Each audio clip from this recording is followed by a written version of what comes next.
The game is still the same when it comes to chasing light. Nothing's changed there, and that'll never get easier. You still got to be there, be positioned, and anticipate that moment happening. Bill Thurston, thank you so much for coming on the Salt Sessions, man. I'm so glad that we could finally make this happen, and really appreciate your time. How's things? Yeah, pleasure to be here, Scott. Thank you for having me. Obviously, I'm inspired by your work and just stoked to be in the show, you know. Amazing. Um, yeah, I've been good just in Australia, the Great Southern Land for a season. Been back and forth, traveling around the world. But it's always good to come home. Yeah. Yeah, for sure. So for those that don't know, you live in the States now, or?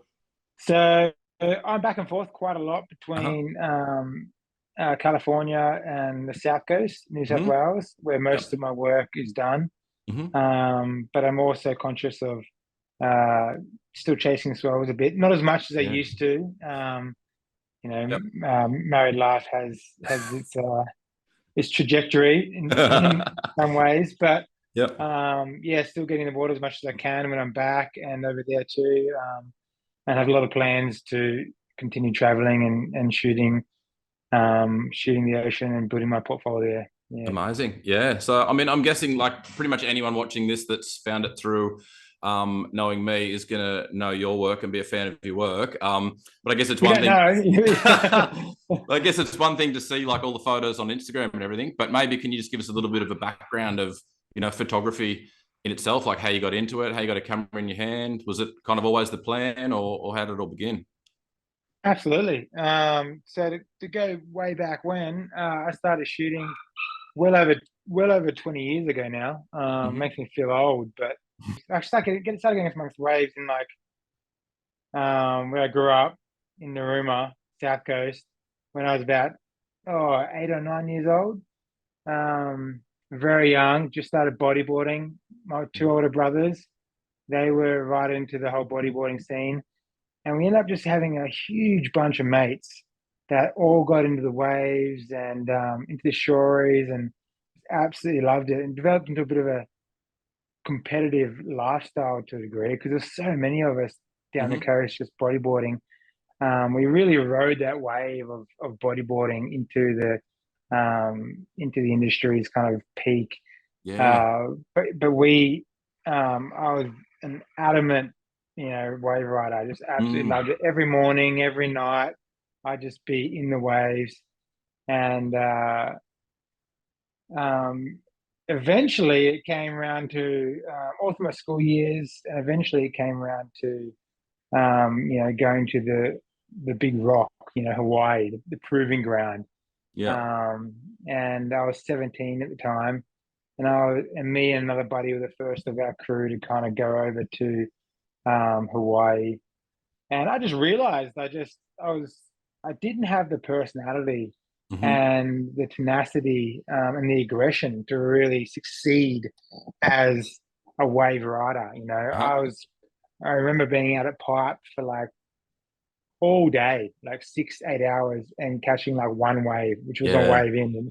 Yeah. And I was just too. I mean, I haven't really got a passive personality, but I guess I was a bit of a nice guy. Mm-hmm. Um, and then and during that time, I was like, you know what? I'm just going to get a camera and document my experience because I don't Yep. feel like I'm getting much out of this, wave riding scene. Yep. And so I went to Honolulu and I bought a little camera, my own camera. I was taking photos prior to that with my brother's gear. I was always the one filming the resumes and like Yeah. Yep. Yep. and taking the longest intervals behind the tripod and camera on the beach. You know what I mean? So Yep. I ended up getting this little camera and I just enjoyed it so much. Mm-hmm. Um, and I came back, developed my photos, and I just got so much out of the being behind the scenes and being and capturing the moment, capturing the beauty Yep. that I just got addicted to it. And I ended up Mm-hmm. coming home and I built a little housing for the camera to get it in the water. And from that, I mean, the rest is kind of Yeah. history. But Yeah. I jumped in the water with this little camera and I started getting photos of waves. And of course, the housing flooded. and wrecked my Yep. camera, but I was just hooked. I was like, Yep. I'm gonna get back. I'm gonna get another camera, save my money, washing dishes at the local restaurant, and then Yep. get another camera, make another housing, and start getting angles that people haven't seen before. So, Mm. I mean, this is going back like very early 2000s, 2002, 2003. So, Yeah. does make me feel old, but yeah, I just got so addicted and so passionate about capturing the breaking wave. Cool. And then as I progressed and got better cameras and better housings, um, I I kind of weaned off riding waves Hmm.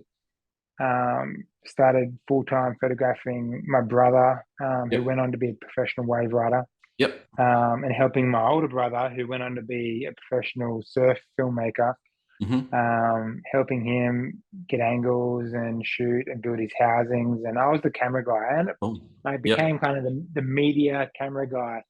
Um, and my Hmm. brother became very notorious for big wave riding. So Yep. he was, yeah, Glenn Thurston, you probably Yeah. know.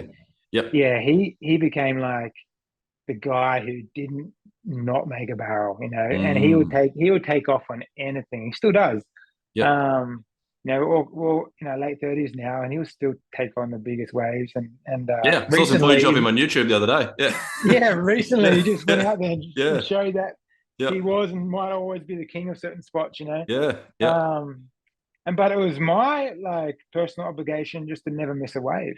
So if it was Mm. 2 foot or 20 foot, I'd be under the Yeah. lip, you know, Yeah. Yep.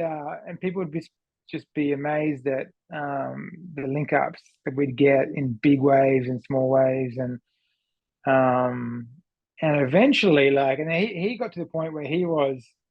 I'm diving into the story here. No, He good. got to Yeah. the point where he was like very picky of his waves, so he let a Mm. lot go through. Hmm. And sometimes it's just him and I out in the way. So there'd be a lot of good empties come through. Yep. And my portfolio started getting quite extensive. I was getting a Yeah. lot of good empties. I was like, Yeah. so so it ended up me being on the inside yelling out no instead of go. I was like, because I You can see a good preferred like empty. to get, Yeah. yeah, Yeah. I saw to get it. I prefer getting a good empty than. Yeah. I mean, I always loved my Yep. brother getting a wave, and I'd usually go to the falls just trying to hang in there for the last minute. Hmm. But like I built a portfolio, and eventually I thought I got so many cool images here, I might start trying to sell them, and then Yep. I'll make a book, and I Mm. did that, self-published a book, Yep. and it kind of went from there. I'm not even sure if I answered your question, but No, no, no. that It's was kind of amazing. how it Yeah. all So started. no, that's perfect. So I guess I mean it's super interesting. So like, did you? Because when you started taking photos, like around that time, like magazines were still a thing. Like obviously your brother's sort of like in the industry. Like was your like with your photography as you started to get some good shots? Was it ever thinking I'm going to like sell photos to magazines, or did it just organically happen, like you said, that you got these empty wave photos, and so then you turned that into your own thing? Yeah, I've always kind of done my own thing. Mm. I've never really chased magazines. Yep. I'm not even sure I've ever really submitted to magazines. Mm-hmm. I've had covers. I've had the front cover of a few magazines, and I've had Yep. a lot of spreads in magazines. But Mm-hmm. generally, it's them contacting me. Yep. Um, Maybe way back in the day. I mean, I was contacting magazines when I was riding waves, and I was like, "Hey, Yeah. can you Yep. print this?" And then Yep.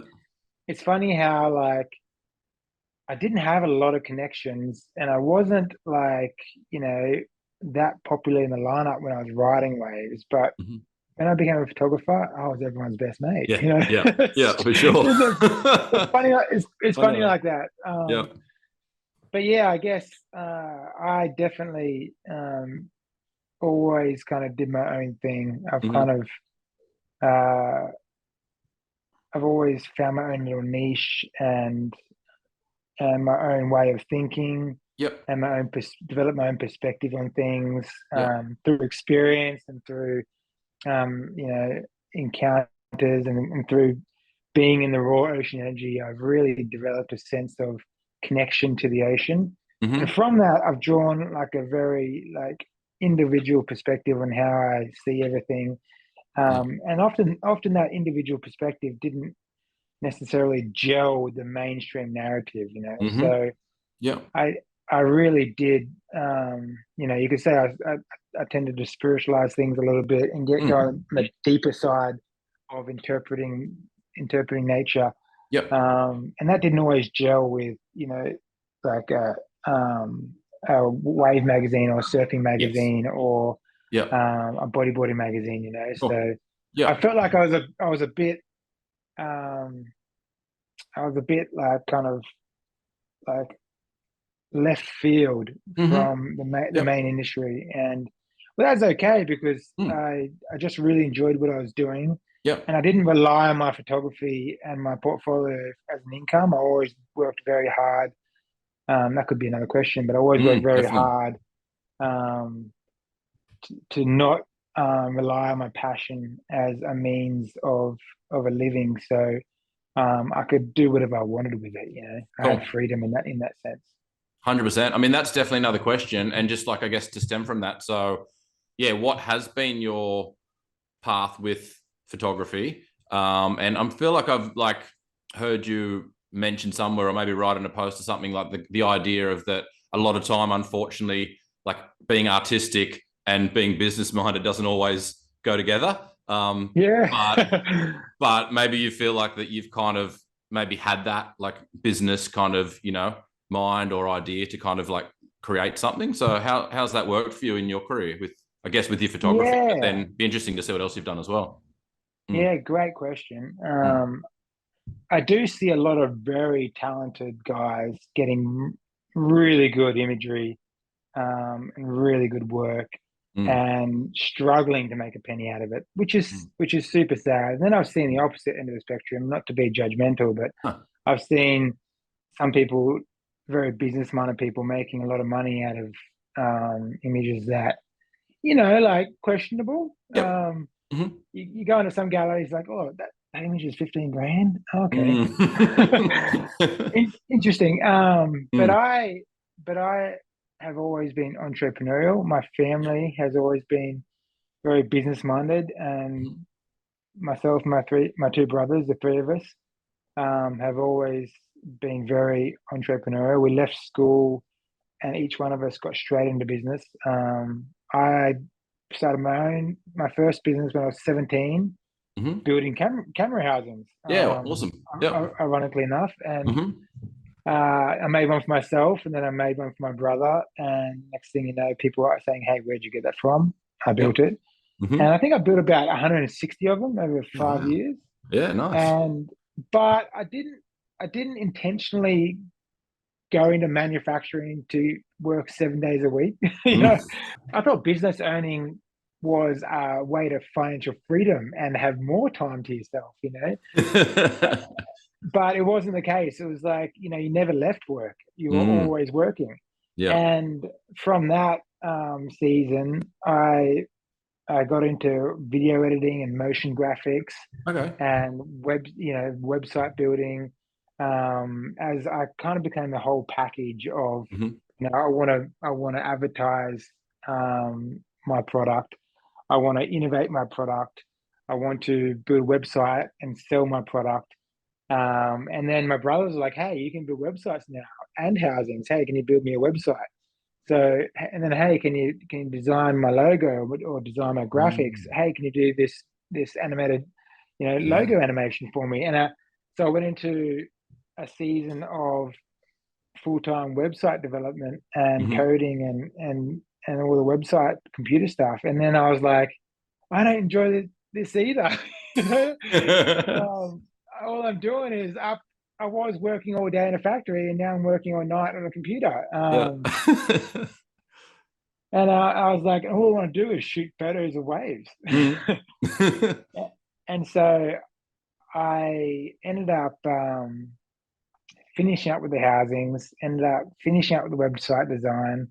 And that was always that were both natural evolutions of the industry. I finished up housing design because the GoPro came out, and I Yep. saw that taking my niche and my industry to a level where I couldn't follow, or if I did, it was a huge investment, and I Mm. didn't have uh, the vision to follow that Yeah. path all that way.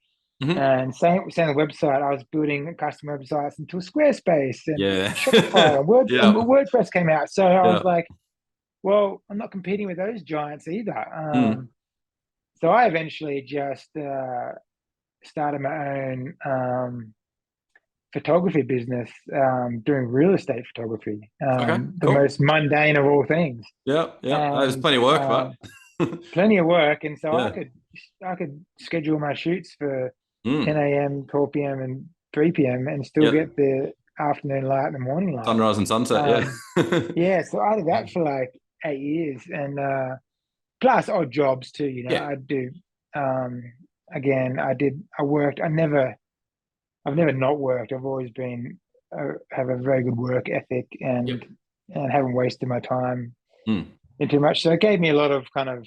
I was able to buy the gear, and I was able to build Yep. my portfolio almost full time, and that got me ambassadorships with companies like Aquatech and Canon and Manfrotto, and Yep. I started working for those guys doing videos and all that. And Hmm. even that's tapering off now.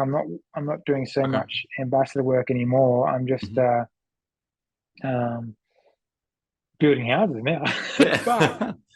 Does but that pay, I does mean, that pay the, just of interest for people? Does that pay the bills when you are doing that, the ambassador stuff, or is it no, not it's as always glamorous pocket as it? money. It honestly depends what your lifestyle's like and how many deals Mhm. you have. Yeah. Yeah. I've never made a glamorous income from photography. Mm.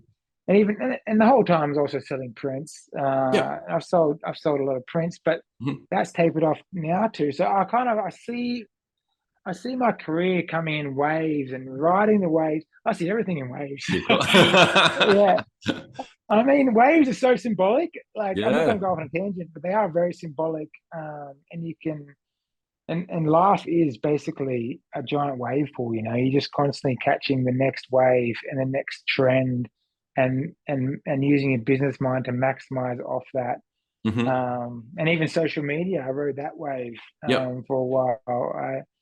And uh, and yeah, I've kind of arrived at a point where I've always wanted to go back to my first love, which is just being in the ocean, Hmm. around that energy, and Yep. just documenting the art of the breaking wave.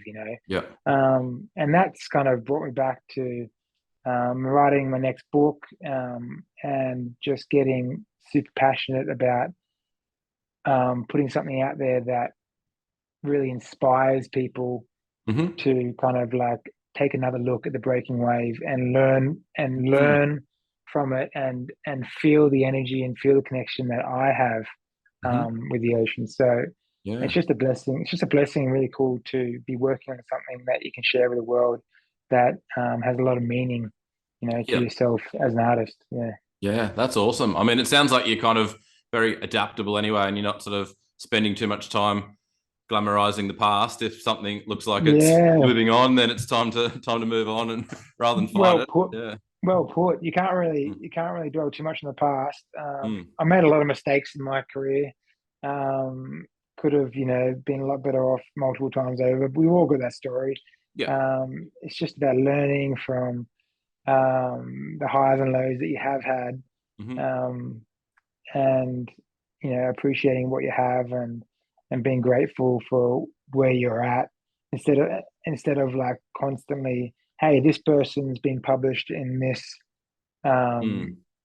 in this area or this field or in this magazine. How come my work's not there? Or because Yeah. social media does tempt you uh, with the idea that you can, compare yourself to, this guy or that guy or this girl or that girl, and you Mm. really, your work really takes a toll. Your passion takes a toll, and it takes a toll on your heart and your motivation. Mm. And I've always made it a priority to befriend people in the industry and really get to Yeah. know them and see what they Yep. tick. And some of the best photographers in the world that I'm in direct competition with are my best mates. For sure. Um, Yeah. and so I've always, tried to be an inspiration in the industry, and just but at the same time, just be grateful for what I've been able to do and also celebrate with others what they've been able to achieve in the industry as well. Sure. Yeah, 100%. Yeah. And I mean, there's enough room for everyone. And if you're just focusing on, bettering your craft for the sake of it, then there's always going to be a space there Yeah. for it. You know I what I mean, mean? So become yeah, and also become a better person, not just with yeah, your craft, definitely. Yeah, yeah. I know, I mean, I would never name names, but I know people that have great work, but have just refused to uh, Mm, the friend invitation. It's just like yeah, yeah, I'm a decent guy. Like we yeah, could get along. yeah, We're into the same things. Like I'll yeah. buy you a beer, but it just Totally. Yeah. sometimes it's not the way it is. Yeah. Yeah. So just switching slightly onto your, I guess your subject content. So like slab waves in general, you've kind of answered a little bit, I guess, with the growing up with your brother and getting to that situation. But yeah, I guess like in two parts, like what is it that has been the thing that's kept, that's had you fascinated with them and kept you going back to them? And I guess the second part to that, what sort of, I guess, preparation, like mindset, physical preparation, that kind of thing, maybe for people that sort of don't know about it. And I'm referring to things like your chasing slabs, little mini movies like on YouTube. Like if you're traveling out into the middle of the ocean and then you're swimming around in these slabs, there's sea creatures, there's all sorts of stuff. You're a long way from shore, so yeah. What sort of like I guess mindset and physical stuff does that take? Absolutely, it's a great question. The first thing that came to my mind is energy. The energy of the waves is what Mm-hmm. draws me. I mean, energy draws most people to their desired passion. Mm-hmm. Either you get energy or you experience an energy, or something along those lines. But the bigger the slab, the thicker the lip, the Mm. heavier that it is, the more energy. And Yep. so I've always loved feeling that energy. It's like Mm-hmm. being connected or being present with that energy it kind of defines my whole faith journey, really. Mm. It's like Yep. um how can this kind of energy exist for the audience of one? I mean, there's slabs exploding in the middle of the Yeah. ocean with no one around. Yeah. These things don't do it for you or Yeah. I. These things do it because they've been designed to do Yep. it. And something that beautiful that comes to into alignment for a split second. Like a wave will travel 10,000 miles and stand up over this rock face, and the light's just above the horizon. It's golden, it's beautiful, and there's something that draws us Mm. to it that and has us completely fascinated for like a split second in time, and then it's gone, it disappears, and it's Yeah. never to be repeated again. Yep. And it gives me this, and it brings me to my next point is beauty. I'm like, Mm. why are we drawn as human beings to beauty? And like, Mm. no other creatures on the planet will stop and just look at a sunrise for 10 minutes, Yeah. And there's no other animals that will congregate on a mountaintop like humans do, watching a sunrise or Mm. sunset.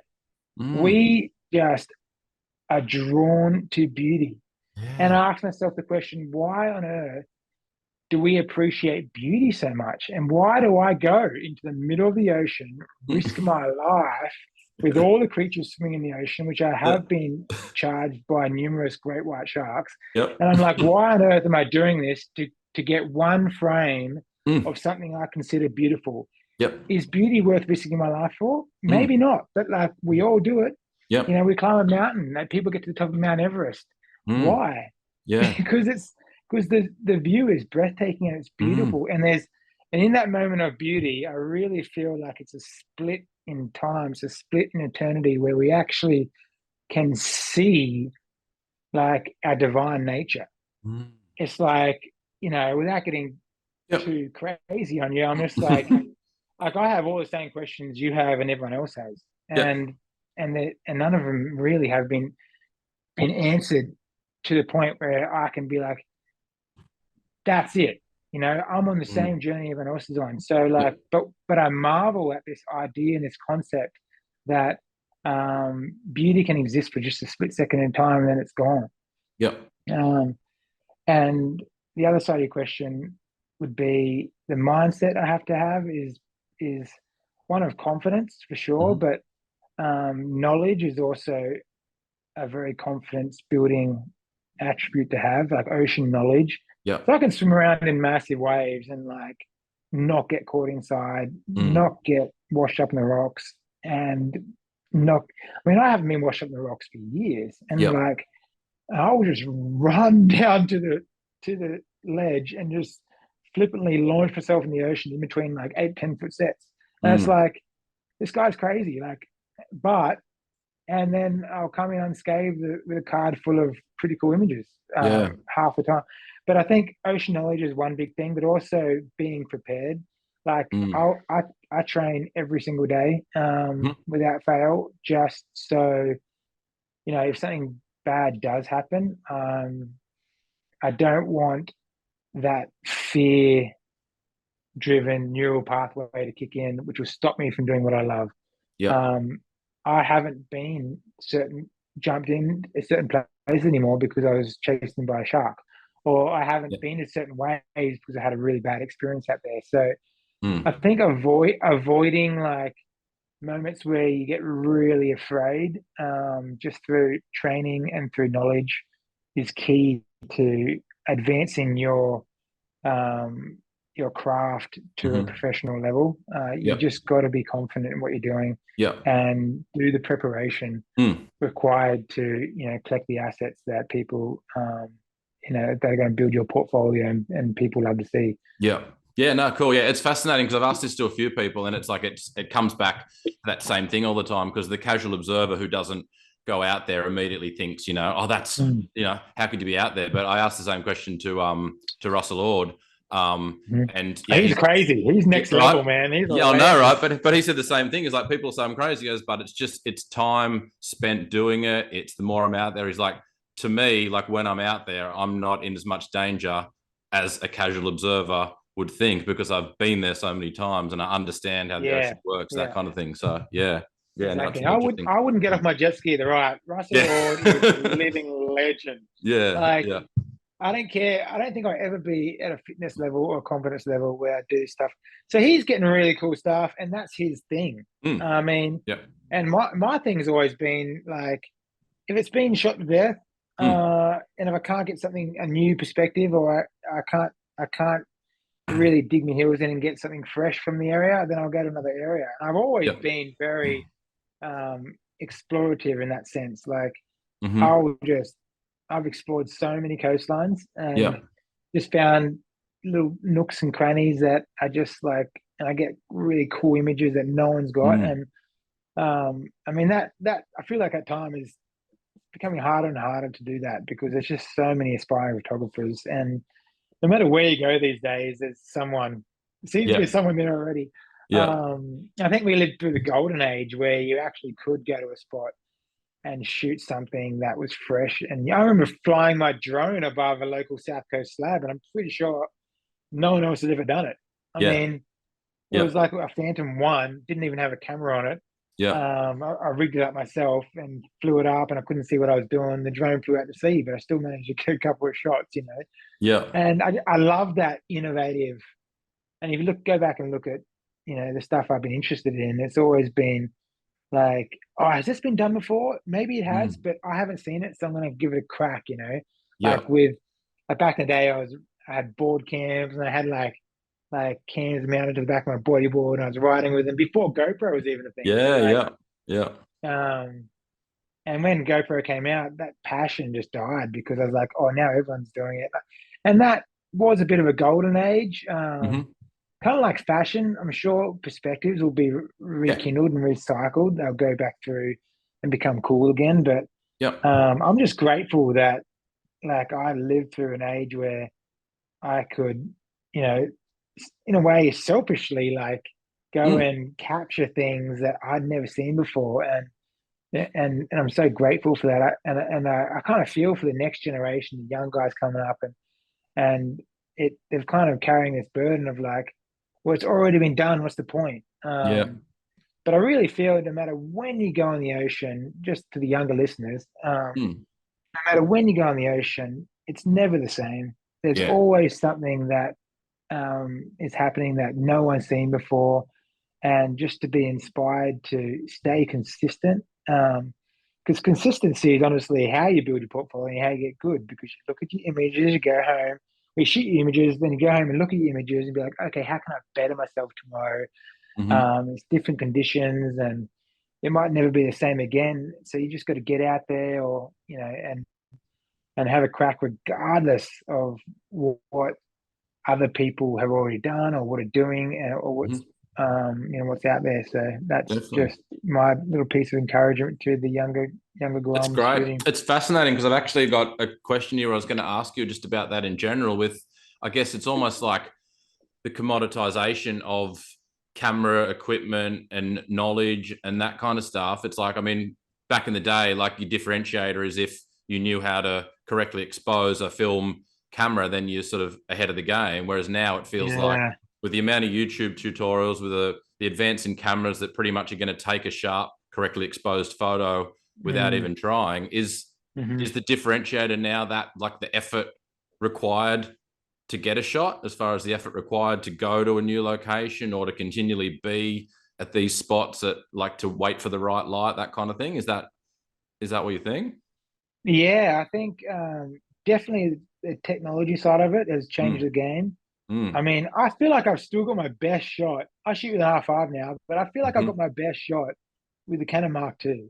Yep. That thing shot like, I'm pretty sure it shot like, what did it shoot, 4 frames a Four second or frames a something? second. Like, Yeah. 3 to 4. Yeah. Yeah. I'm like, man, the wave's over. If you don't get that one shot, like, I remember I got the cleanest shot. There's like a Mm, blue, like a big blue pit, and the lips just hitting the the flats, and I'm like, I'm almost going over the falls, and the whole it's like 35 mil, but somehow yep. just the whole frame is just like big blue pit, and I'm Yep. like, and I'm like, I don't think I could ever get that shot again, Yep. regardless of what camera I had, Yep. But now it's like, it's hard to go wrong with the R5 or Mm, the Sony Ace, whatever's up to now. yeah. Yeah. I'm obviously a Canon shooter, but Yep. um, and I just feel like you could chuck it on auto, paddle out there, and just start hold trigger, and you're gonna get a good shot. You're gonna get a I shot. Yeah. mean, Yeah. it's I mean the Mark II had like what, like 9 focal points. This thing has like over 100, or I don't know how many focal points it has.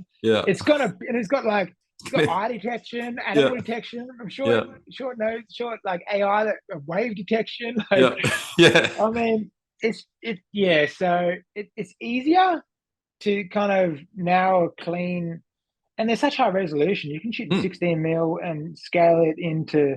35 to 50 mil. I mean, Yeah. perspective's always gonna. I Yes. always try and shoot, feel the composition, Of and course. never crop in. That's Yep. my goal. Yep. But I mean, with But Instagram these days and stuff, they can definitely like with the high resolution 8K and stuff, they can mhm. just take a portion of their frame, post it, and be like, "Look how good my shot is." It's like, Yes. well, that's the top right corner, man. No one knows that though. Yeah. Yeah. But so it is easier in that sense. But as you said, like, the game is still the same when it comes to chasing light, Mm, and yeah. and so nothing's changed there, and that'll never Mm, get easier. mm, yeah. You still got to be there, be positioned, be anticipating the moment, Yep. and be ready, and know your forecast, know your spot, know the sword directions, know all the elements, and anticipate that moment happening. Mm, And that's kind of cool because it levels the playing ground in the sense of, if you want to get a really good shot, you still got to put the work in. Doesn't yes. matter what fancy camera you have in your hands, you still got to go Mm, out there and do your research and get in the water, yeah. or get the long lens, or whatever what you can afford to Yeah. to capture that energy. Yeah. So Yeah. yeah, that's what I think about Yeah, for that. Yeah. sure. Yeah, it is fascinating. There's a couple of, because you generally, I mean, you would have had it throughout your time a lot as well. Like you get people asking, like, oh, where was that shot taken, kind of thing. And it's not that you want to be like, unreasonably protective of stuff, but like sometimes when you're shown a spot by a local or something, you don't want to be the guy to like invite other people in or anything. But I Yeah, for sure. started kind of getting to a point. There's a few backwash spots around in sort of Newcastle and surrounds and stuff, and That's so it's good, by the way. I'm like, it's dude, where is that spot? But don't tell me, like, I don't want to know because I have my own backwash It's spots. funny about, because what I've kind of realized a little bit is it's almost like even if you do tell the majority of people, they're still not going to wake up at 4 o'clock every morning and go day after Yeah, day after day to be there for that moment of light. So it's like that's why I think that there's still that room for effort.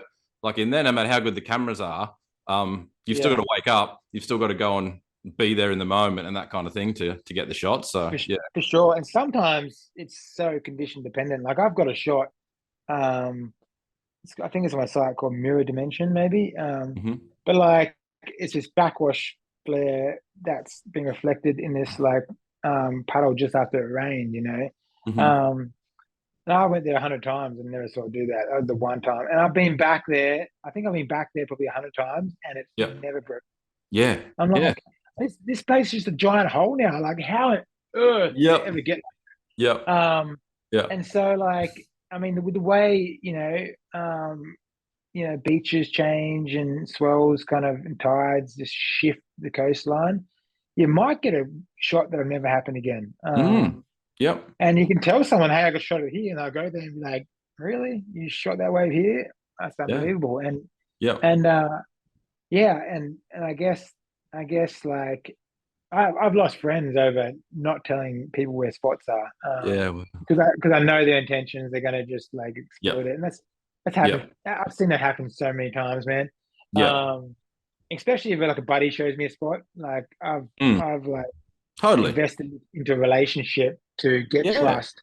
I'm not gonna blow that. Yeah. I I'm don't want to gonna be that start. guy that's like, yeah. Yeah. But at the same time, if a spot's super accessible and most people know about it, then like, Yeah. yeah, man, this is it. Yep. Especially if it's selling a print and people want to know where it is. It's like, Mm. hey, that For sure. it's here. But For sure. general census, if you can't tell where it is just by looking at the photo, then Yeah. please don't ask me. Yeah. 100%. By the way, if you do come to Newcastle, I'm sure there's a couple of local guys I'm happy to go. So Oh yeah, for show some sure. spot. I mean, if I'm passing through, I'll definitely Yeah. hit you up Yeah. and we'll go for a session. But Check in. Amazing. yeah, but I do really appreciate a photographer like yourself, like nailing a spot and putting in that energy to nail a Mm. spot. Like Mm. I'm sure you're the guy. To me, you are. I'm sure maybe there's other people that shot that plays, but to me, I'm like, this dude shoots that spot the best because um like the consistency of the quality and the Thanks, man. difference in light and the Mm-hmm. swell and the weather things that you've lined up to actually shoot that place. Mm-hmm. Like other guys like Shadbolt, for example, a good mate of mine. Mm-hmm. He's got this crazy series of exploding waves. I'm like, bro, you nailed that. I'm not going to try and replicate it. Yeah. Obviously, I love what you do, and that's what I'm doing as well. But like, Yep. I just appreciate your Mm. energy that you put into that. Yeah, There's a it's heap of awesome. guys. Dane Grady, he just Oh, shoots Dan some waves. Grady's epic. I'm like, Yeah. Yeah. I was like, that's a guy that just does not get appreciated for what he does. Like, Yeah. his work's insane. I'm like, that shot is like so portfolio worthy and Yeah. just flippantly thrown up. And like other guys He's got like Rambo Estrada in New yeah. Zealand, he's shooting insane stuff. My good Yeah. mate Warren Keelan, he's just Yeah. nailed the Illawarra Coast. And like, Yeah. That's his I don't calendar interpret. just there. That's Yeah, no, Waz's. that's his way. In fact, I'm pretty sure I was in the water. You might have Water with been at him. that. There you I go. was next to him. Yeah, we've actually got like this one wave that he's a very celebrated wave of his. Mhm. I shot the same wave with the same lens. We both had 7200s on. We're both swimming in the water. And we shot this wave, and I've seen his wave go everywhere. I'm like, I got the same shot. It's like it's Damn. different composition. I cropped it Hmm. differently, graded it differently, named it differently. But Yeah. it was just, so that's the beauty of like, and I'm like, dude, love you, man, and all more glory to you. But Yeah. I can I only have love and appreciation for things like that because in the end, it doesn't matter Hmm. how well you do and how successful you are Yep. as a entrepreneur or business owner or photographer. It really comes down to your relationships and the experiences and the friendships you make, man. Mm. Honestly, you grow older, you're like, okay, cool. Like, it's like being in a movie or being a Yeah. movie star, like, or having a social media following. It's like, Mm. you know, you can appreciate the 10 minutes of fame, Mm. 15 minutes of fame, but at the end, it's like, who's hanging around with me and having a beer after the show's done, like, Exactly. That's Exactly. what really Yeah, matters. So for I've sure. never been one to kind of like have a grudge against anyone for nailing a shot anywhere. Like Yeah, good on you, you yeah, deserve it. Yeah. 100%. Yeah, cool, man. Can we just talk to your creativity for a second? So I feel like you're like, very much an artist. And so if we go back to say your flow motion series, I feel like as far as the social media world goes, like not that you're the first person to ever take a slow shutter wave photo, but I feel like that kind of time was very much, it was sort of your trademark. It was your thing. I know it's where I first discovered it as a style to go and like emulate. And I know that like probably most people have come from there, whether they realize it or not. So I guess once again in two parts. Number one, where did that originally come from? Was that tied to? I know that you do some painting and stuff as well. Is there anything was there to sort of make art of the ocean? Mhm. Actually, let's start with that, and then I'll ask you the second part. So yeah, where did that even come from in the first place to start shooting the slow shutter waves? Yeah, I mean, disclaimer, I'm by no means the first to do that. No. I don't even know. I mean, off, I, off the top of my head, I could probably think of a few photographers, but like I can't really like pinpoint a certain style that I was inspired by. Mhm. But I because I did originally start painting Mm. like when I was in my early teens. I was a drawer and I was an artist and I was just Mhm. painting all the time. And I mean, I recently cleaned out my mum's place like when I came back from America for a month. And I found all these like wave paintings and stuff, and like, geez, man, Yeah. I'm just gonna throw them out. But like, um, That'd be worth yeah, something I now. just yeah, or who knows, like they're gone now. But like, I just love the brushstroke, and I Hmm. loved the palette of colors that the ocean would create. And you honestly can't get that when you're shooting 1,000 of a second. You can't Yeah. really get the the mixed palette of you can, but it's all made up of little dots, Hmm. and each dot has its own like color. But when you actually slow down the shutter and you blur, subject with tracking and movement, you can get images that look like paintings. And Mm. I started doing that. So I can't remember the last time. I remember when I started. It was well over, a decade ago. I don't know. I can look at my images, but I'm pretty sure I have slow shutter images from like 2010 and stuff. But Mm. um, like I got so hooked on that because it was risky at the time, and I even like when I was jumping in the water with whales and shooting different wildlife and stuff. Like the slow shutter kind of vibe was like so much trickier. But if you nailed a shot, it was so special, and it was Yep. such a challenge, and it was so rewarding. Mm. And I'd started off on land with a tripod or like a monopod, just getting these tracking shots, and I was like, I can take this to the water, Yeah. and just practice and practice and practice, and then when you actually figure out the right combination, and people say, hey, what are your settings for that shot? I'm like, Mm. honestly, if I told you, it wouldn't matter. You could set it to Yeah. that and still not nail it because it all Depends on the comes speed down of the. to Yeah. yeah, Mm. depends how close you are to it. If you're Mm. shooting a wide angle, you got to track slower and you got to have like a slower shutter speed. If you're shooting tighter with like a 50 mil and 85 mil, you got to Yep. pan faster and have a faster shutter speed. And then it Yep. comes down to light availability. And it's Mm.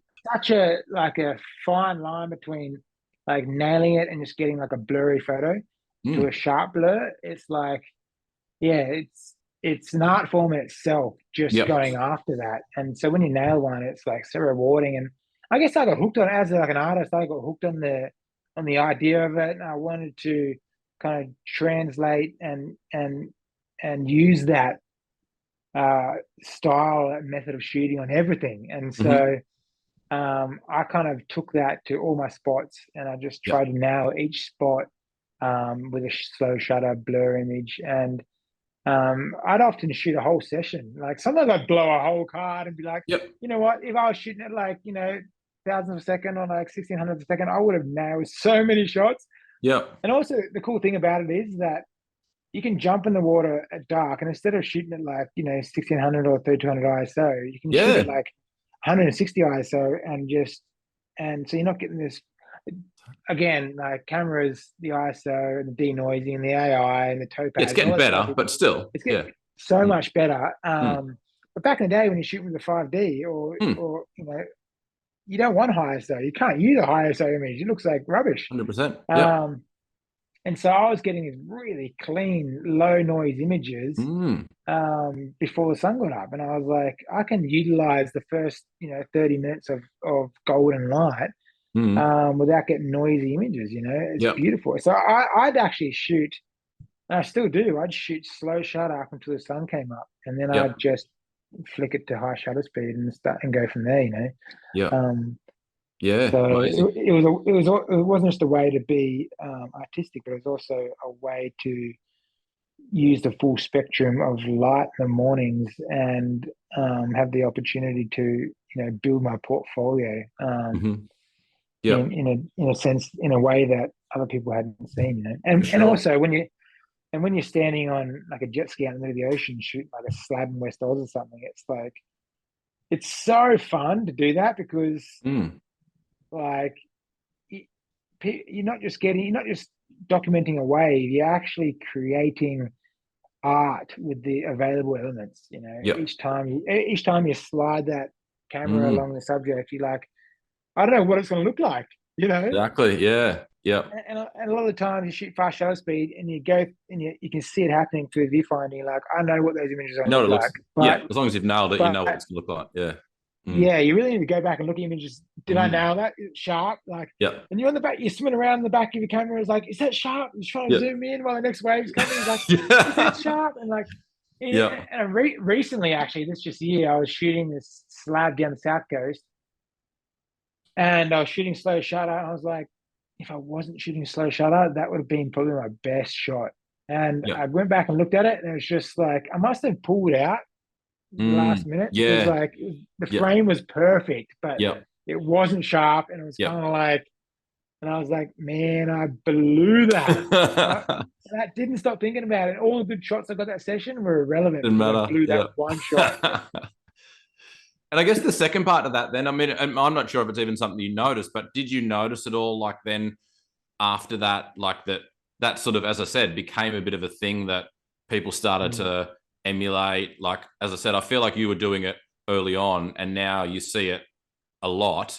And as Mm. someone who I guess was doing that, and as I said, we're not saying that you invented it, but was someone that was doing that early from a creative point of view, if you start to then see like every second person trying that and doing that, does something come to you where you're like, oh, now I've got to move on creatively and find something new? Is that anything that's ever like played on your mind? Yeah, for sure. That's a great question.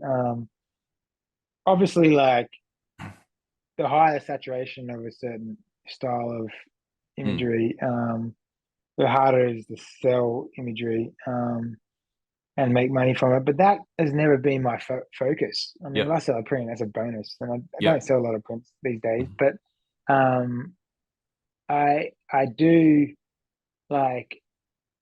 I mean, I taught photography workshops, and I even had a flow motion Instagram account. I was sharing everyone's flow motion work, Yep. and I ran like an ocean account for a long time, Mm. 10 years that I recently parted ways with.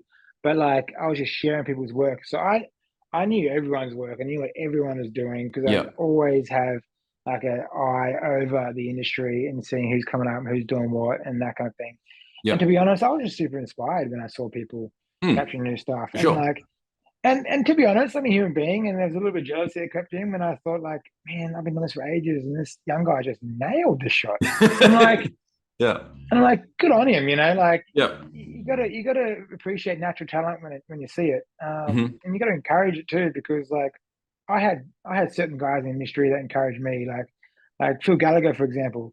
Yep. I mean, he came alongside me like way back when, and he's like, yo, Berg, as I was like this young kid, I used Mm. they get called Berg Yep. amongst the industry, and they're like, hey man, he's like, this is what you shoot on, and Hmm. this is what you do. Before he was even a part of Aquatech and doing his thing, Hmm. and he was shooting for magazines and stuff. I looked up to him, and he just shared with me the right settings and kind of like coached me, and if I'm not passing that on to the younger guys and being Hmm. friendly and being kind of open with what I've learned in my journey, then who am I? Like, Hmm. Yep.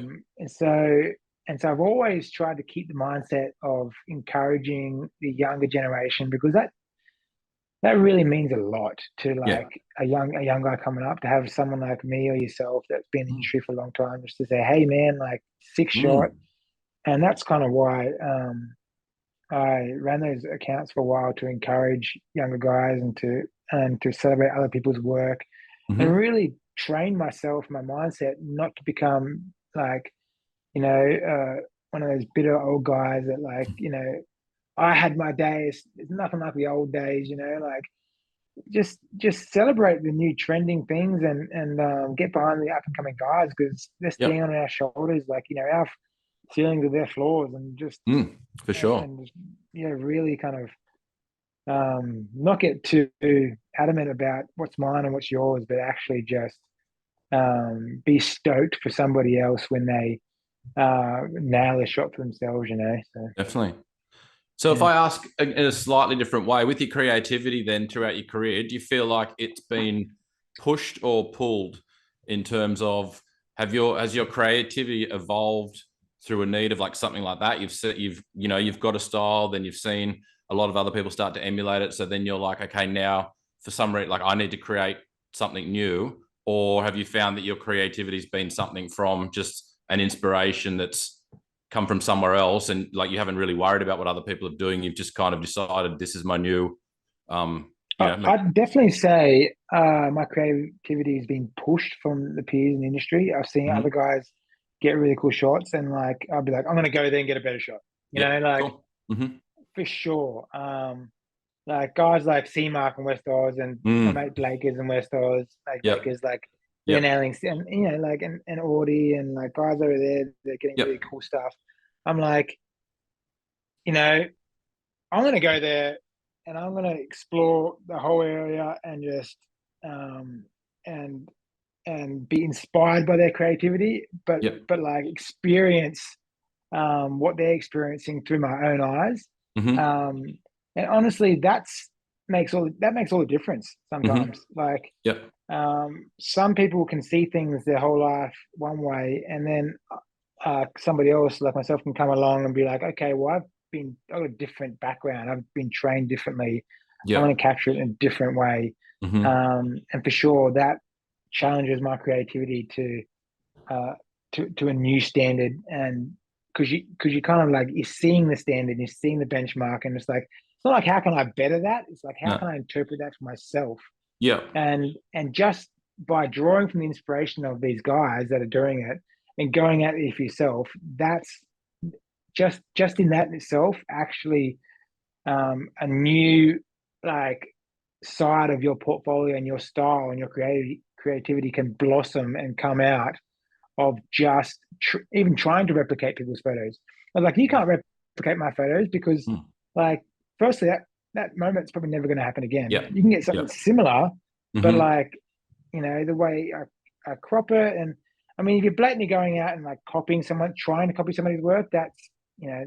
kind of frowned upon. I wouldn't encourage that. But Mm. just the idea of having an image in your mind and then going to that place and be like, I love that image. I'm going to go experience this for myself and see what I can capture. Yep. And more often than not, I go to these places and I shoot it and be like, man, like I've never seen any of these guys capture an image like that's on the back of my screen, Yeah. because the ocean being what it is always new. It's always fresh. It's always different.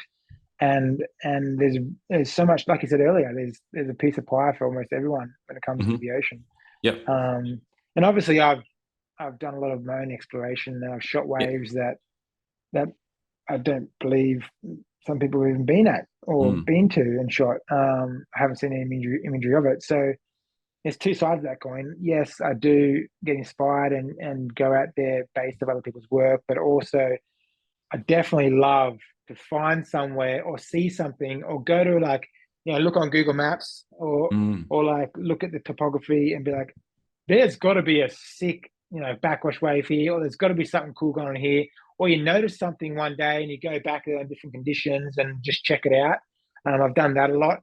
And so and that all comes from like, yeah, I've got to get something different. I've got to get Yep. something different because the industry is, the tide's rising and the quality's rising, the standards always rising, the benchmark is always increasing. So if I want to stay top of my game and relevant, I've got to put in the work, and I've got to get out there. I've got to do my thing within my own kind of like jurisdiction too. Yep. I can't be chasing waves 24/7. Like you can't have Yep. a relationship if you're doing that. Like Yeah. you Yeah. can't make a living, or you can't provide for anyone if you're just constantly chasing the offshore winds. But Mm. when I can, I do try and plan like um, a trip, and generally those trips are around. Like I haven't been to Chopa, for example. I Uh-huh. don't really go to Pipeline Hawaii, and I probably won't go back to the right in West Oz, and I haven't even been Yep. to Shippies in Tasmania because Yep. I've seen so much of that stuff. My Yep. energy and my resources get poured into um, topography that I've seen off a coast that I know for sure no one's been to. Like, and that's where my Mm. my passion kind of like goes toward. I was like, if I find something out there that no one's ever seen, Yeah.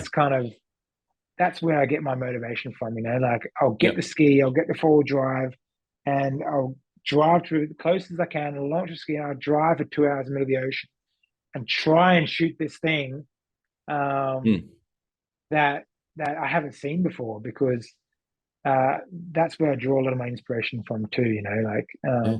I just I have to know what it's going to look like with these Yeah. elements, and I'll take my camera with me. Yeah. That's amazing. You mentioned partway through that the word visualize. So with your work, is that something that you ever like do? Are you kind of visualizing something that you want to capture and then going out to chase it, or is it because of like I guess the unpredictable nature of slabs? Is it a matter of having to adapt to what's going on, or is it more like because you've shot so many slabs? Is there a particular something that you're kind of in your mind going, it's going to do that one day and I want to be there for it? Or Yeah, definitely, man. I'm very like, I see things in my mind's eye before I Mhm. even like ever shoot anything. And even if I go somewhere and it's onshore, but I see the shape of the reef or whatever, I'm like, this place has got to pump on this direction. So I look at the Mm. topography, and I'm like, the swell's coming this way and the winds are that way and the tide's here. I was like, it's got to be something going on. So Yeah. like, and often that can get me in a lot of trouble. Like I've flown across the world for like, the idea of this spot might be pumping and it's not.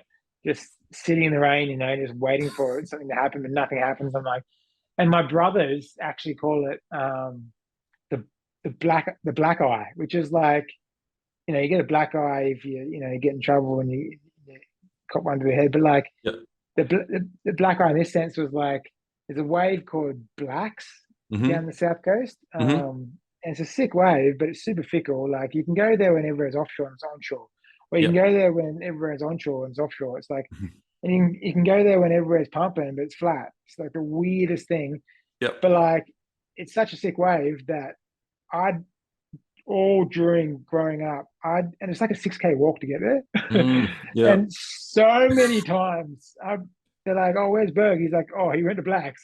I just run out there with my camera. I get there and it's 1 foot onshore. And Yeah. Yeah. the whole time I was visualing 6 foot offshore pits and like, Yeah. it's got to be pumping. And like, I get there and I'm just sitting there thinking, "Oh, I got the black eye again. I got the black eye again." Like, how did I arrive here again? Sitting on the ledge, sweating, just like camera and housing in hand, like half my wetsuit sometimes, Yep. just like just onshore breeze blowing in the face. It's like, and those disappointments kind of grew my character a lot too. But Mm-hmm. honestly, it happened to me so many times where like the disappointments I had far outweigh the moments of glory I've had, Yep. like 100 times over. It's Yep. it's Yeah. it's just a Yeah. fact. Yeah. 100%. And Yeah. Um, yeah, Colt. there's a quote from you, I think you wrote it on your Instagram or something, where you said, if I was teaching photography, I'd tell you to stop shooting the subject and instead shoot the light. Like, I couldn't agree with you more on this, but seeing as we've got your wisdom on the podcast, can we get your version of what that means to you? Oh, definitely. Yeah. Well, without light, there's a revelation in this too when it comes to like, my spiritual walk. But without light, there's nothing but darkness, and without light, you can't see anything. So what's the point of shooting a subject if the Mm, light's hitting somewhere else? mm, And there's so many yeah, times like you on a jet ski and the light's not quite right. And the light's hitting over here, but the waves here, or like how can I reposition myself yeah, to shoot the light? I mean, mm, the wave's cool, but like, and so often like I've just started shooting the lights hitting, or shooting mm, the light, or backlit, or whatever, and I see little flare ups and see things happening, and I got some of my best shots just by not even shooting the wave.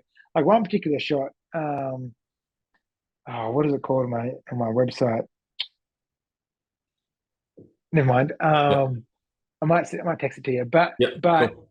the wave was over here, and then Hmm. and I was just looking at the light, and I saw this little thing happening inside that flicked up into the light. And I Yeah, got this beautiful splay backwash image yeah, illuminated in this amazing light with a black backdrop. And I'm like, that just pops off. The contrast is insane. It pops off. But shooting the wave wasn't that good that day. I'm like, yeah, and so I just started thinking to myself, like, shoot the light. Get in a mm, position where you're shooting the light, yeah. and if you can line the subject up, I mean, ultimately you want to line the subject up with the light, but focus more on what the light's doing instead of what the subject's doing, and I think you'll create your best work. Yeah. Yeah, for sure. And so when you're in a situation like that, and then you get the great light and you're shooting some of these slabs. So then you go home and you're going through your memory cards. And like you said, with you're shooting with not a 5D Mark II anymore. You've got like your 10 to 20 to 30 frames a second. Um, what do you then, like when you're going through those images, like what are you looking for? What are the elements you're looking for? I'm guessing obviously light, like is one of them, but to be that thing that you kind of pick out of the pack. Yeah, for sure. I mean, I definitely look for like shape and leading lines for sure. And and like accentuating those leading lines with the light. So Yeah. when you look at an image and you really want to find like you really want to capture that perfect curve, and if you can get like a light leak under the curve Mm, where the contrast happens quickly, but you got like a soft transition. That's just one example, but yeah. essentially when I'm going through my cards, I'm looking for composition because I don't really want to be cropping in. And I'll Mm, look for the shape of the wave, something that really represents the place and the energy. Like I'm always looking, honestly, I'm always looking to represent energy. And you'll see a lot yeah. of my work. It's just like, man, that's just energy. Same with you. Mm, Like I look at your work and be like, damn, there's so much energy in there. I just throw me in there somewhere with the long mm, lens, like. yep. I can't imagine it's for me out there, but like if you Yeah, do, no. Yeah, yeah, like all the more glory to you, mate. yeah, But yeah, I'm looking for accentuating the energy using like a very clean kind of like leading lines with the light kind of accentuating subject as much as possible. yeah, Um, and it's hard to describe that because I know what I'm looking for now, and I yes, think for sure. that Yeah, develops over time. Sometimes I go back through like a card that I shot like a couple of years ago and be like, how can I not see this image? yeah, yeah, Because like my what I'm looking for changes over for sure. time, and I might shoot like a session, and I'm looking for a specific image in that session. I'll flick through till I find what's closest to my visual kind of Yeah, mind's eye before I shot it. yeah, But there might be a dozen or so really cool images, or even my best images, hiding mm, in between those frames. yeah, And so I'll often go back through cards and sessions and be like, okay, well, yeah, I really didn't pick up on this the first time around. yeah. But I And you're love looking to my, are you looking to kind of surprise yourself a bit as well? Like I imagine you've got images that never see the light of day that it would be the greatest photo they've ever taken, but oh maybe yeah, because you've seen so many slabs break, it just might not have the new like yeah, that's the excitement for thing. you. They just yeah, like I mean, I recently did like a couple months in the South Coast, just Mm, shooting almost every day. I was shooting mostly 85 mil and like 7,200 mil and a little hmm. bit of fisheye and stuff. But Yeah. I was really trying to like shoot things from a different perspective. Mm. And some like back in the day, I'd get like a portfolio shot every single session, but like I don't think I got a single portfolio shot that I was happy with in the whole season. Like I Yeah. was like, am I getting worse at this, or am I just getting way too? Like, am I getting old? Like, um, but no, it's like it's like yeah, you're really looking for something like increasingly like Mm. specific each time you're Yep. shooting, and that kind of it gets harder and harder to land an image in my portfolio these days because like Of course. you know, and that and honestly that kind of like translates into having a lot of my B grades maybe being people's A grades, and I might be Mm. just flick my B grades off, cheap or whatever, and it's like Yep. that's what in the industry it's like. Okay, well, like there's so many images out there now that you really got to get like an A grade plus Mm. image or something very unique Yes. Yep. to separate your work from somebody else's. And I Yep. guess that's what I appreciate about living to that golden age of like, you know, I can capture something that like my flow motion stuff. Like Mm. people are like, wow, I've never seen like it's kind of like when drones first came out. I was flying drones like, like way back when before they even came out in Australia. And like I was getting these crazy above air images of waves, and people are like, "Wow, that's the best thing I've ever seen." And Mm. now a drone shot is not even worth a penny. Like people are like, "Oh, they're not annoyed by the noise." So I'm like, Yeah. Yeah.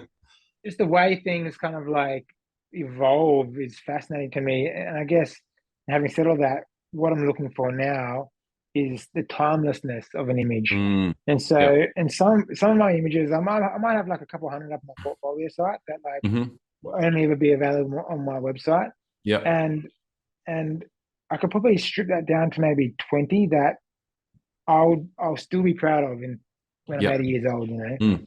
Yep. Regardless of how many images get captured, I'm like, this image is a legit image. And you could Yep. do the same, I'm sure. If Mm. you actually went through your portfolio and Yeah. be like, I've had like agents reach out to me, and I'm actually doing an exhibition in Taipei coming up next year, and had someone from New York reach out, and they're like, choose your best 20 images. And like, it happens to me quite a lot. Like, oh, Yeah. choose your best 20 for like this Yep. calendar in Germany I'm doing and stuff. Yeah. And like, and like people want, and I've had a bunch of exhibitions from different people that are like, give me your best 20. I'm like, oh, damn. Like, it's usually my same best 20. I'm like, I can't live with it without this image. I can't represent my work Yeah. without this image. And like, oh, and this one, Yeah. like Yeah. purpose, for example, is like one of my favorite images, like a big blue one. And I'm Mm. like, you can't go in with that blue jay, like this Yeah. crazy golden lip thing. And then I'm like, oh, it's got to have like this image, and then I can't have a portfolio without this image too. And so Yeah. I'm trying to like, and I think my first slow shutters is called Fidelity on my website. It's just this Hmm. really smooth golden shot with a sunrise and very clean, very minimal, but like I shot that in the 5D like 10 years ago. I mean, um, and it's like, and it's still one of my favorite images of all time. Like I Yeah. can't put my work out there without chucking that image in there because Yeah. like it's just a timeless shot. Mm. And I guess those shots are getting harder and harder and harder to get. Um, it may just be me, but I think for everyone, it's becoming harder to get a timeless shot Yeah. because that genre Mm. or that kind of like you know, percentage of the photo world is getting smaller and smaller, and Yeah. um, but when you nail a time of shot, you know it, and like this is what I'm looking for now. This is my jam. This is my thing. If I can encapsulate the ocean in a timeless way, then Yeah. that's art that people are going to Yeah. appreciate. They're the ones you can sell for 10, 20 grand, Yeah. down the track when you're old and like you can't shoot anymore. They're the ones you Yeah. want to hang on to and not flog off on like a cheap site or anything. They're the ones you kind of want to, Yeah. like, and that differs for everyone. Like, I mean, and you kind of got to interpret that for yourself. And that happens over like, I've been shooting for a couple of decades, and Mm. someone that's been shooting for 12 months kind of like might not really pick up on what a timeless shot is, Yeah. but they might have timeless shots. They just Mm. can't recognize them. Yes. So Yeah. I think that's where value comes in. If with your experience and your Mm. time and your energy invested into the industry, if Yeah. you can like recognize a timeless shot, as well as capture that timeless shot, Mm. then that's where you can start putting value on your work because Yeah. um, I'm constantly stripping my portfolio back and just trying to keep the timeless ones in there. You know, like the rest I don't care about, but like I just want my portfolio to become like a portfolio full of timeless shots that can never be repeated, no matter how many people go out there and try. You know, Yeah. and it's hard to do, but it's just it's an evolving journey.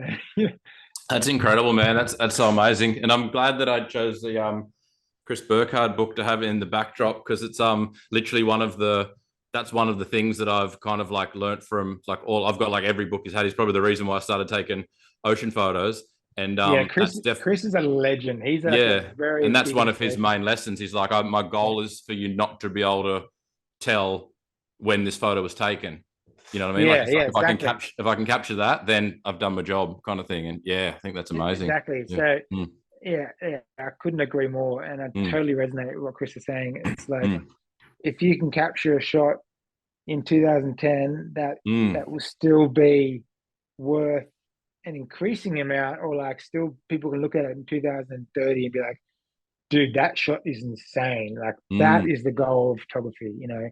Um, and some photographers just chase that priceless kind Yeah. of um, that priceless timeless moment where uh, and they'll put all their energy into that one shot because a Hmm. timeless shot is worth so much more than like 100, you know, semi kind of like passable portfolio shots, like Yeah. so that's the goal. Yeah. Man, this has been amazing. I think just to kind of like wrap it up, if you could like there's wording on your website turning energy into art. So I'm just wondering sort of as a bit of a summary if you can just explain what that means to you. Definitely. Well, I mean, art is in itself that kind of timelessness, like no one else can um, kind of reproduce an individual's artwork. Mm. So that's where photography and artwork differentiate. Photography you can kind of go out and try and replicate it, but I mean, you got to have a lot of skill. I mean, you Mm. really can't replicate a painting. You can look at a painting, you can Yeah. have the painting on your wall, and you can Yeah. try and paint it, but Yeah. that painting is literally an interpretation of the artist who painted it, Mm. and it's their hand movements, the hand-eye coordination, it's the mindset, it's the Mm. visualization, it's the personality, it's the spirit, it's like the soul of who that person is pouring out through the through your hands to create a piece of work that literally cannot be recreated. Yeah. That's what timelessness is. Yeah. And you can achieve that in photography in much the same way Hmm. by pouring your heart and your soul and your spirit into your craft and into your passion to the point where like I've used my techniques. I've kind of like I've not just captured an image, but through my personality, through my experience, and through my soul and my kind of like intentional like focus, Hmm. I can go out there and find a moment that represents the way I see Mm. or the way or who I am. Um, and that that is and that for me is like finding energy into the world because my big thing is like I'm a man of faith and I go by like I was created by a creator to create. So like Mm. I I just love that idea of like co-creating with things that aren't mine. Again, the ocean is not Yeah. mine, but I can go out there and I can, you know, like I can kind of manage to mix all those elements into one frame in time where other people will appreciate. And it's funny, people like I don't know how this even happens, but people contact me and be like, "Man, I've had a spiritual experience looking at work. I'm like, I don't know how you do that, but and they're like, oh, I can see like God in your work. I'm like, Mm. bro, that's crazy to me. I don't know how you do that, but Mm. I guess it comes from the energy and the artist who puts the effort into, like actually bringing that to life. And and a painting might take you like 12 months Yeah. to really finish. Mm. And you honestly, with a painting, you don't ever actually finish it. You just give up. Mm. Yeah. And with photography, True. yeah, Yeah. with photography, Mm. you don't really ever realize your master work. You just kind of like go out there and do the best you can, and then go Mhm. away with what you have. You kind of just Yep. you can't stay out there and like for 3 years in the one spot with the same light, just trying to nail that one shot. It's like Yeah. you go there, you get what you get, then you got to give up and go home. Yep. Like, Yep. and so many times it's like just it's getting dark, but like and with light and with photography, the sun is really only in the perfect spot for Mm. like a Yeah. few minutes, Yep. and then the swells come in. Like there might only be like a bomb set, like a peak wave every 15 minutes, Yep. and then like the offshore, there might be an onshore on its way, or like the offshore might be only like lasting for like another 10 minutes. So you've got this, like you're basically playing with all these elements. Same with painting. You're playing with all these colors, with all these palettes, and you're trying to get the right color and the right brush stroke and the right kind of like, you know, flick of the wrist Yeah. to nail that one timeless like piece of energy being transformed into art. So my whole thing of transforming energy into art is basically like, you know, it's just wrangling the natural elements to create Mm. a timeless piece that people can appreciate well after I'm gone. You know what I mean? And they Yep. can have an experience looking at it. They're like, wow, this guy, I can feel this guy's this person's energy in Mm. the energy of this wave, like because it is a collaborating, kind of working role. Is like the energy of the wave plus my energy coming together. I'm not Mm-hmm. just transforming the energy of the ocean art, I'm transforming my energy in cooperation with the ocean's energy and nature's energy and God's energy a into a piece that people can just recognize the beauty, and it's also like beauty that people don't see. Mm. It's another facet of what we all marvel at that a lot of people never get to see. Mm. Like like my mom or like our parents or like my dad ain't going out in a jet ski 2 hours in the middle of the ocean at Yeah. sunset to Yeah. see this thing happen for one Yeah. second. But like, but I Yeah. can bring it back and I can show people all over the Mhm. world, be like, yeah, this check this out. They're like, they can't even understand it, but they can feel it. Yeah. They're like, I don't even know what's going on here, but this is beautiful. Yeah. And that's kind For of sure. that's kind of why I do what I do, man. Yeah. Man, that's unbelievable. I think that's a perfect way to wrap it up. But yeah, mate, this has just been a really, really enjoyable chat. Yeah, thank you for your energy and for sharing everything during this time. It's been really nice to get to know you. And yeah, I'm sure everyone's going to be super stoked with this. As I said, everyone will know your images. And yeah, that's what I wanted to do with this, is just to kind of, bring the person behind the images so people can get to know a bit more. And yeah, this has been really fun. Oh, mate, it's my absolute pleasure. And thank you for what you do, for having me on. And thank you for your continued energy into the industry and for speaking to guys like myself, chasing guys like myself down for a while, and, and just constantly putting good vibes back into what we all love doing. 100%, man. Thanks very much. Cool. Awesome. Thanks, Scott. Cheers. See you, mate.